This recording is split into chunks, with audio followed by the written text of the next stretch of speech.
بدك تطلق على مظاهرات من حبك، ما بتطلق على مظاهرات اللي مناديه باعدام الرئيس وباسقاط النظام. حبيبي هناك استغباء للشعب السوري، وهذا استغباء للشعب السوري اولا. وثانيا رئيس الجمهوريه اللي رفع حاله الطوارئ، هناك مؤامره كونيه ليس فقط دوليه، كونيه من كواكب اخرى. هاي الكلمه لكولات خوري ولبثينه شعبان من كواكب اخرى.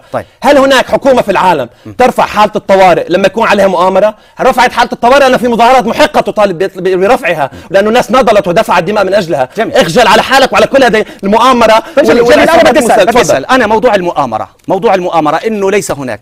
يا سيدي انا بدي اتفق معك انه هناك مؤامره على سوريا وانت تؤيد ذلك. في مؤامره كونيه ولا لا؟ سيدي مؤامره على سوريا ماشي، هناك مؤامره يا سيدي، هناك مؤامره ماشي، مؤامره من الخارج.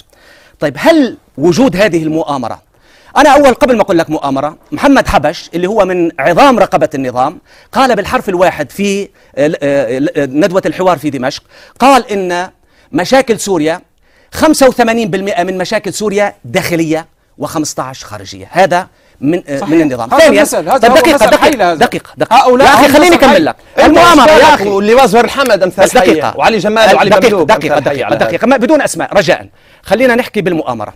طيب وجود هالمؤامرة هل ينفي، يعني عندما يتحدث النظام عن مؤامرة يعطي الانطباع بأن سوريا تعيش في جنة عدن دون أن يعلم أن الشعب السوري، نحن في سوريا بحاجة ل50 سنة كي يكون عندنا برلمان مثل برلمان جيراننا في الأردن.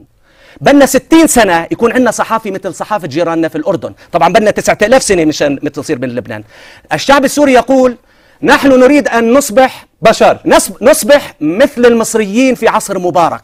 يعني في عصر مبارك نحن بنا سوريا كما يقول المعارضة بنا 100 سنة كي نصبح مثل المصريين في عصر مبارك، يعني عصر مبارك. بنا 200 سنة ليصير عندنا صحافي مثل صحافة السودان. يا رجل هل لديك صحافة في سوريا؟ هل لديك حرية في سوريا؟ هل لديك يا رجل البعض يقول ان الصحافة السورية يعني صالحة لشيء واحد، لمسح أرض المطابخ فقط والإعلام السوري. هل تستطيع أن ترد؟ يعني لماذا المؤامرة عندما يكون 7% من الشعب السوري يملكون 90% من الثروة، 90%، وبتقول لي مؤامرة؟ هذا خلط. وين خلط؟ هذا خلط كبير.